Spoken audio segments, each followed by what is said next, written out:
The Beast Trial was Tide Academy's final exam. For most cadets, it was also a death sentence. From below the water, the chained black sea wolf rose, jaws parted, eyes burning red. Kenta was shoved forward. He carried no weapon. The watching cadets snickered. They're all waiting for me to die. But I can't kill something that's already suffering. Kenta knelt beside the cage and pressed his palm to the beast's torn flank. A soft light pulsed from his hand. The sea wolf's snarling stopped. It turned its massive head and stared at Kenta with something almost like confusion. Gasps rippled through the Colosseum. No cadet had ever dared approach the beast unarmed. Then, with a groan of chains, the black sea wolf lowered its head and knelt before Kenta. It's okay. I won't hurt you. Kenta unlatched the cage.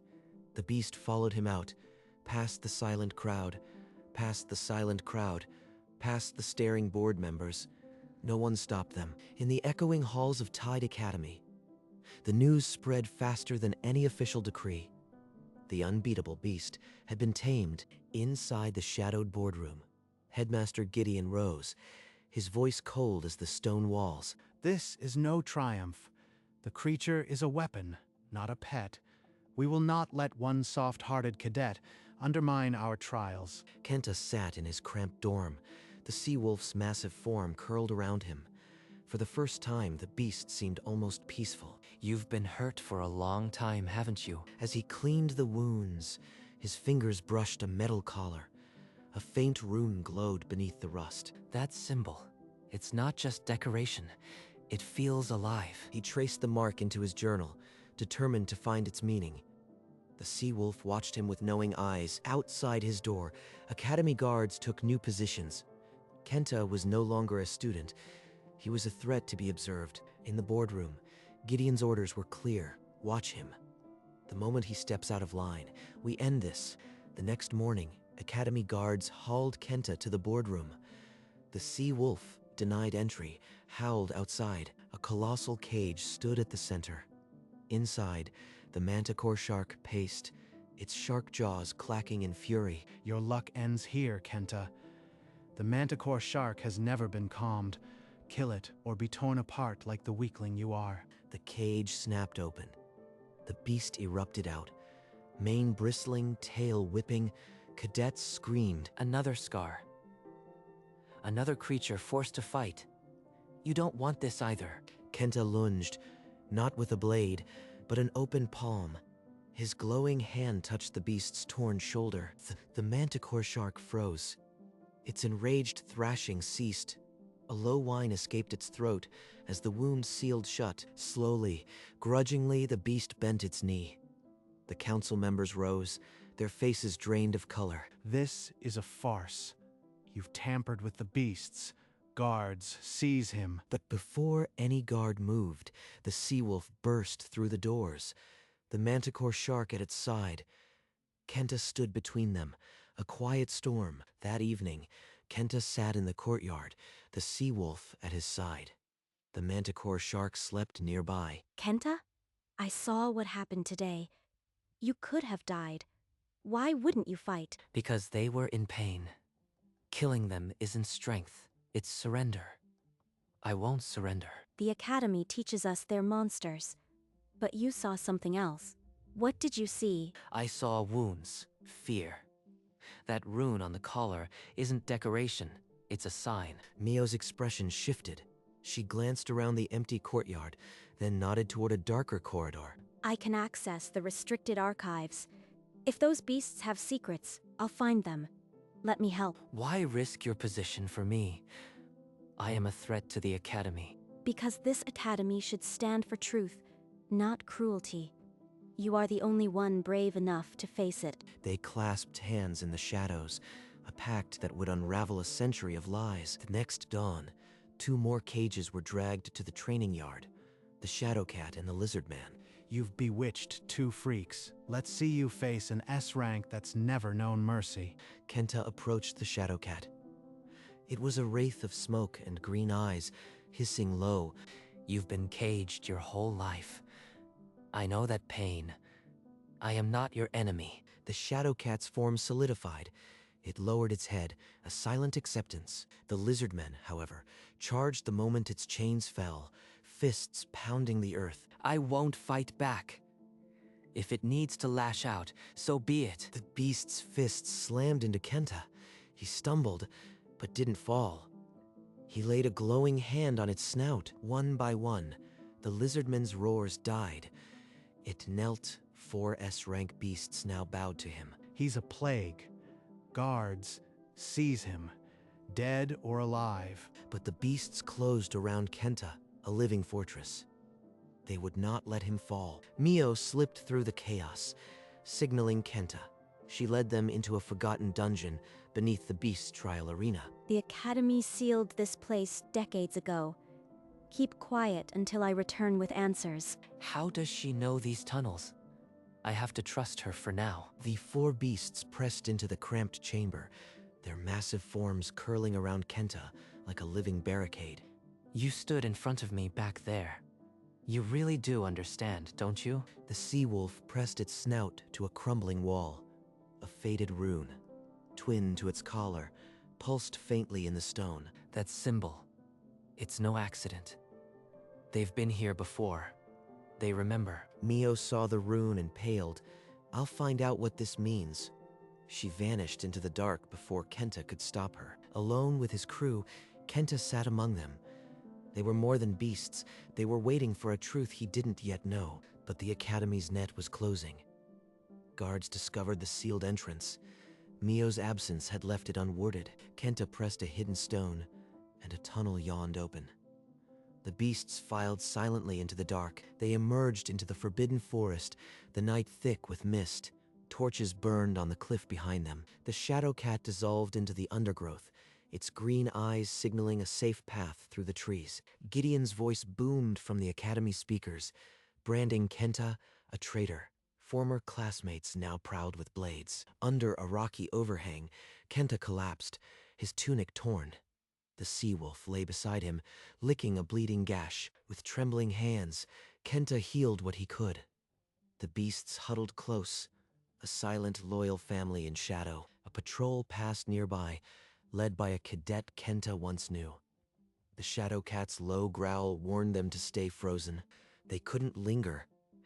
Daybreak would bring the full hunt. Kenta forced himself upright, the crew rising with him. Deeper into the woods they pressed, the sea wolf breaking trail. There was no turning back now. Mio crept through the Academy's restricted archives, the air thick with dust and forbidden secrets. A leather-bound logbook caught her eye, its pages filled with anatomical sketches and the word transmutation. Experiment 12A. Subject rejected the formula. The subject's vocal cords produced human cries before total regression. A faded illustration showed a group of people engulfed in light, their bodies twisting into bestial shapes. The rune, the same mark I saw on the sea wolf's collar. She found the decree. The Ethelgard clan shall serve as living trials for Tide Academy, their lineage bound to beast form. 100 years. They've been using humans as monsters. The Academy built its reputation on this. Footsteps echoed outside. Mio stuffed the logbook into her satchel and slipped into the shadows. She navigated the secret passages Kenta had used, the weight of the truth pressing on her chest. By the time she reached the forest's edge, the first light of dawn revealed a new resolve on her face. Mio found him in a hidden grove, the sea wolf's red eyes tracking her every step. She knelt and opened the book. Look at this rune. It matches the one on your collar. The Academy cursed them a century ago. Kenta pressed his palm to the collar.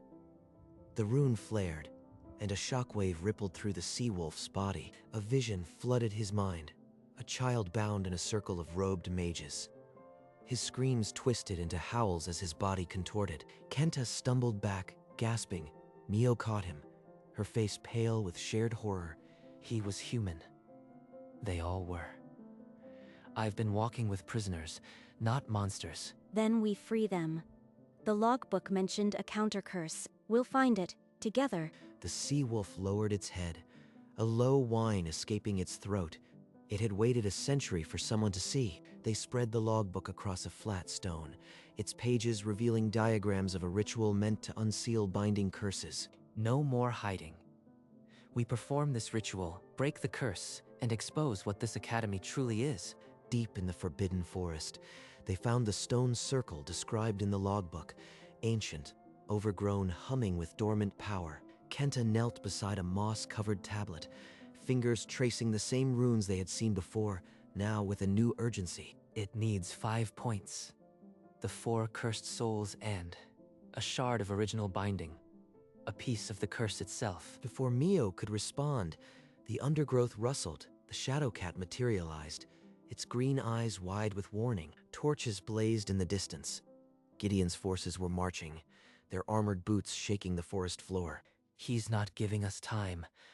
We have to risk the ritual now. The sea wolf, manticore shark, and lizardmen rose, forming a protective ring around the stone circle. The shadow cat melted into the shadows. I'll hold them off while you start the chant. They won't break through us. Kenta placed his hand on the tablet, and the magic circle flared to life beneath them, runes glowing, the air thick with power. With the enemy closing in, he began the ancient words. There was no turning back now. The circle blazed.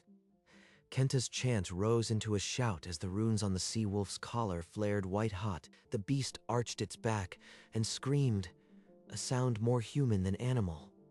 Choked with agony, for a heartbeat, its face flickered, a man's eye, deep and red, staring out from beneath the fur. Kenta, stop. The curse is fighting back. You are killing him. The runes shattered. Kenta's chant died as the magic circle exploded outward, throwing him to the dirt. The sea wolf collapsed, whimpering. Kenta crawled forward, pressing a healing palm to its shivering side. The ritual was incomplete. It needed a key, something tied to the original curse. A bloodline key, the Ethelgard clan's living descendant. Could it be me? She looked at her hands, and for the first time, wondered if her own blood held the answer, but she said nothing. Not yet. The truth was too heavy to speak aloud. That night, Mio slipped back into the restricted archives. With trembling fingers, she pulled a hidden drawer from behind the shelves. Inside lay a brittle parchment, the Ethelgard family tree. At its root, a name she recognized, her grandmother. Grandmother was the clan elder, which means I am the last of the bloodline. The key. She found Kenta at the stone circle, still tending to the sea wolf. He looked up, startled by her urgency. Mio, what's wrong? You look like you've seen a ghost. She fell to her knees, tears spilling. I'm the descendant, Kenta. The cursed flows through my veins. Kenta knelt beside her, his amber eyes steady. He took her shaking hands in his. Then we'll do this together. Your blood and my strength, we free them all. Mio nodded, a fragile smile breaking through her tears. The weight didn't lift, but it was shared. In the moonlit circle, they held each other, not as cadet and princess, but as partners in a dangerous truth. The embrace shattered as the first arrow struck the stone circle. Gideon's forces pushed through the undergrowth. Burn the forest, if you must. The ritual dies here. The beasts formed a wall of fang and claw. The lizard man caught a guard's spear mid-thrust. The sea wolf lunged, shattering a torchbearer's shield. Sparks scattered across the ancient stone. Kenta, I am ready. Use my blood. Now. Kenta hesitated for only a breath.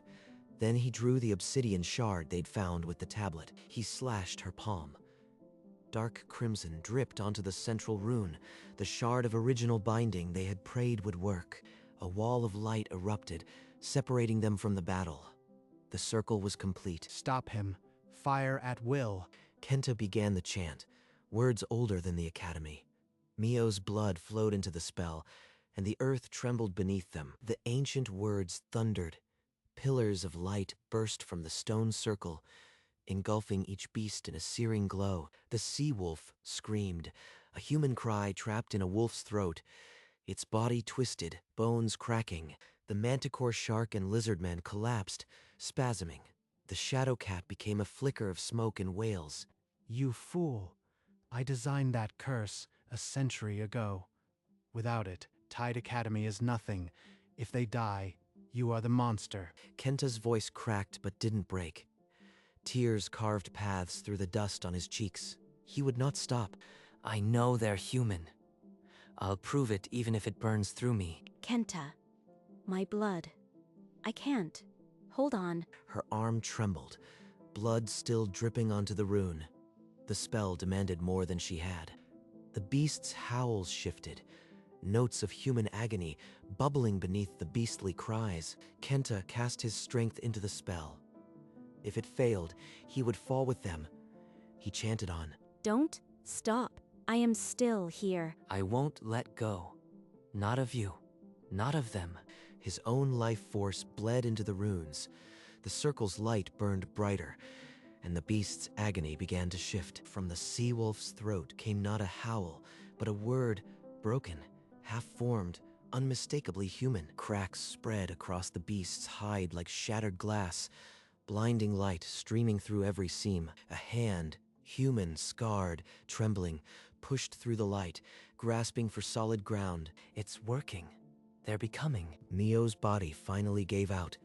She crumpled against Kenta, breathing shallow blood still trailing from her palm. Kenta caught her weight, never breaking the chant. The spell demanded everything he gave it without hesitation. The circle erupted into a column of pure light. Inside it, the first shape began to rise on two legs. A century. Kenta. I remember my name. Ren. The other three pillars of light shattered in succession. Kira burst out with a shark-toothed roar. I am Kira, and I will never be caged again. Thank you for seeing us. Name's Daichi. My fists are my own again. We owe you. The four formed a ring around Kenta and the unconscious Mio. They knelt not as beasts, but as kin. They weren't asking for a captain. They were asking to be freed. Ren pulled back his torn sleeve. The cursed runes still flickered on his skin, but it was fading. The guards' spears wavered. They stared at the humans who had been monsters, and the runes told the truth. Gideon's face twisted into a mask of silent fury, but the guards did not move. Not yet. I was 9 years old when the mages came. They pulled me from my mother's arms and bound me in a circle of fire. And these rags we wear, they're our clan garments. You burned our village and called us beasts to justify it. A guard dropped his spear. Another stepped back, shaking his head. The line of soldiers wavered. They're telling the truth. I found the records. The Ethelgard clan was cursed by the Academy 100 years ago. A captain stepped forward, his voice cutting through the murmurs. Bind Headmaster Gideon. He will answer for this. You dare? I built this academy. Without me, these vermin would have died long ago. You speak of vermin while wearing the robes of a butcher. Look at us. We are not your tools. Mio's hand tightened on Kenta's tunic. It's over, she whispered, though her voice trembled. Not yet. But now, the Academy has to face its own reflection. The forest had gone still. The only sounds were the fading crackle of dying torches and the heavy breath of the freed. They returned to the Academy under a pale sunrise, Gideon bound at the center of the guard formation, his head bowed. At the massive iron gates, a sprawling crowd had gathered. Students, faculty, even the council members, their faces a canvas of shock. Behold, the mark of your Academy's sin. It branded me as a beast for a century. We were children when you cursed us. Your trials were our torture. The council chairperson, an elder man with trembling hands, stepped forward and raised his voice. Headmaster Gideon is stripped of his title. He will answer for the Ethelgard massacre. A murmur swept through the crowd, then exploded into shouts, not of anger against Kenta, but of fury at the lie. It's not enough to free them. The Academy must never forget what it did. The name, Kenta, rose in a jumbled chant, students pressing forward to see the man who had unmasked the horror. Gideon was led toward the dungeon, his legacy a shattered husk. In the courtyard, the freed humans stood as witnesses to the dawn of a new truth. The council chairperson's voice rang across the silent courtyard. By unanimous decree, the trial beasts are hereby freed.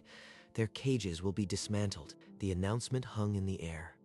Then a slow, building applause began, led by the cadets who had once called Kenta a traitor. A second decree followed. Headmaster Gideon is exiled.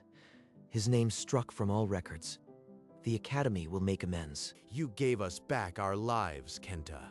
No reward could equal that. Then let the Academy house your clan. Promise me they'll have a home, and that's enough. The crowd erupted again, this time with a single, unified chant. Kenta, Kenta, Kenta.